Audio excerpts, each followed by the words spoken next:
Ay, Pilipinas, magandang araw po sa inyo. Luzon, Visayas at Mindanao. Nandito pa rin po tayo sa Iloilo City, no, para sa alyansa sa kanilang proclamation rally kahapon. Anyway, diretso na tayo sa ating talakayan. Si Digong, abay syempre, bumwelta ito, nasaktan ito. Masakit sa damdamin niya ang katotohanan. Actually, hindi yung fake news, katotohanan yan. Yung sinasabi sa kanya ni PBBM sa proclamation rally ng alyansa dyan sa Ilocos, yung sinasabi ni PBBM na wala sa kanya mga kandidato na nabahiran ng dugo mula doon sa tukhang, sa korupsyon ng Farmally, etc. Actually, dapat ang ginawa ni Digong doon, sagutin niya yun isa-isa. Patunayan niya na hindi totoo yun. Ang ginawa niya, bumwelta. At wala na naman bagong issue. Ang issue niya na naman, yung pagiging bangag na naman daw ni Presidente. This time, hindi na coke, heroin na raw. Bago na naman ka-coffee.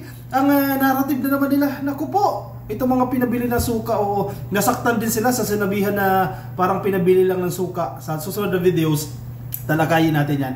Sige, dito muna tayo ka-coffee. Pagbungad ng umaga, ito 2 hours ago, ito agad nakita natin itong balita. Actually, kagabi pa yan, no?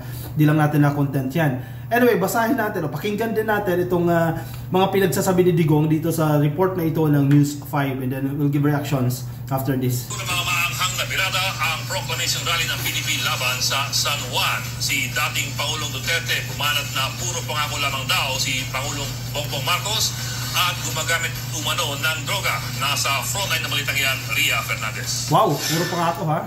Meron isang presidente na talagang pangako. Oh, bangag daw. Teka, natin ituloy yan. Yung issue ng bangag, tagal-tagal na yan. Ba't hindi kayo makamove on?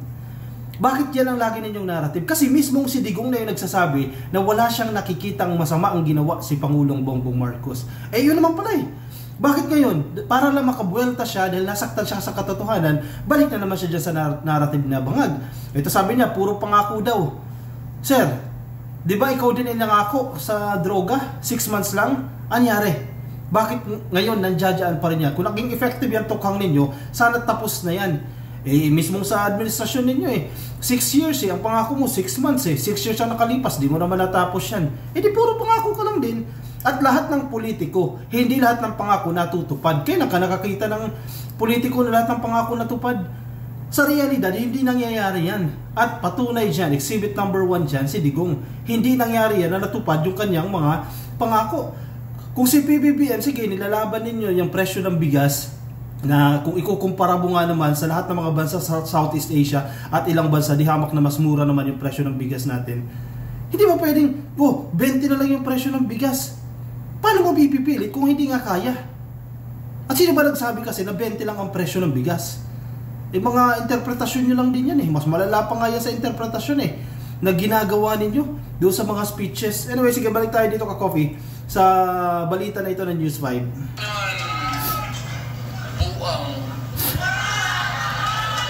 Pero yung bisyo ng droga, long term yan.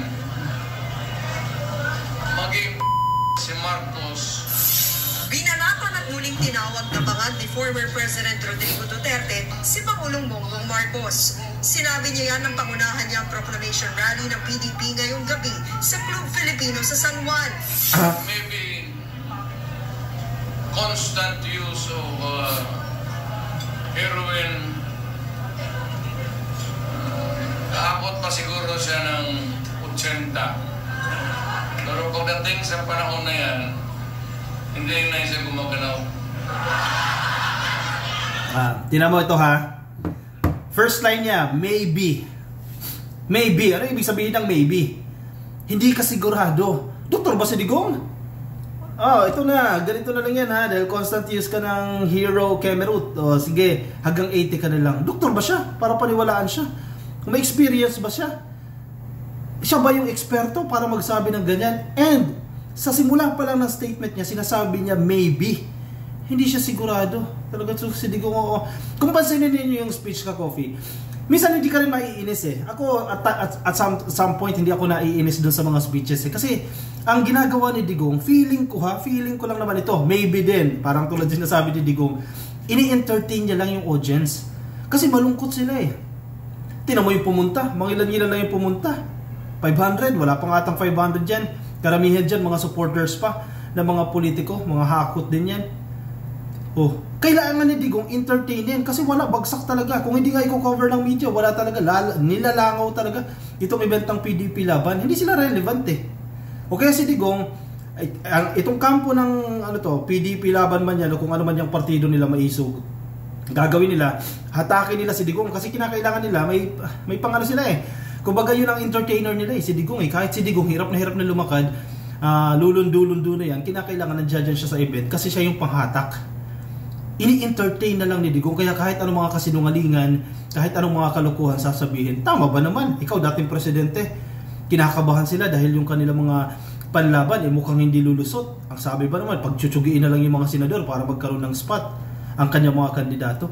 Malinaw na hindi sila confident na mananalo sila, kaya magre-resort sila para tsugiin yung mga, though joke yan, malinaw naman na joke yan, na tsugiin daw yung mga senador para makapasok yung kanilang mga candidates. Diba? Yan na lang yung style nila. I-entertain na lang yung mga audience. Kasi yung mga audience naman sisigaw. Every time nasasabihin ng presidente, ni Digong, no, na bangag si PBBM, sisigaw yung mga tao. Ini-entertain nila. Anong nangyayari?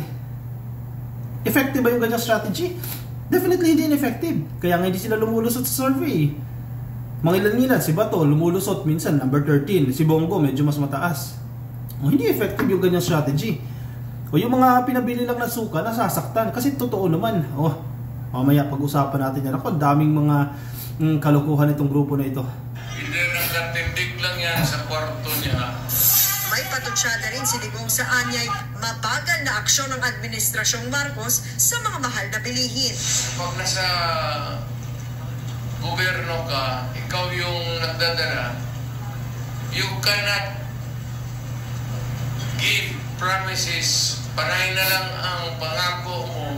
Ngayon, kung yung presyo ng bigas, yung presyo ng pagkain para sa Pilipino, mas bababa ngayon.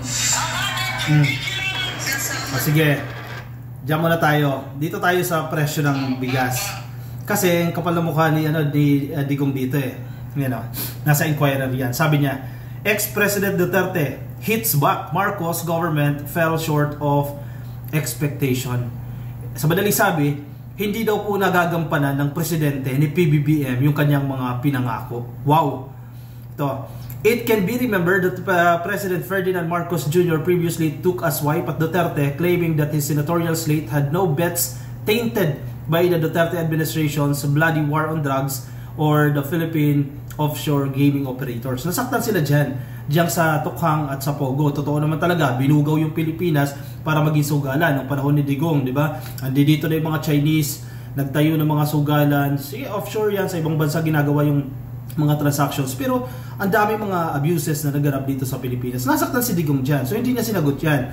So, ang resort niya, ang sagot niya, ikaw nga, puro ka pangakot eh. Sabi niya, fell short of expectation. The comment came at the senatorial proclamation rally of Partido Demokratiko Pilipinas o PDP Laban, kung saan po chairperson si Digong dyan sa Club Filipino sa San Juan. Sabi niya, ganito na lang, marami tayong problema. I think the Marcos government has fallen short of expectation.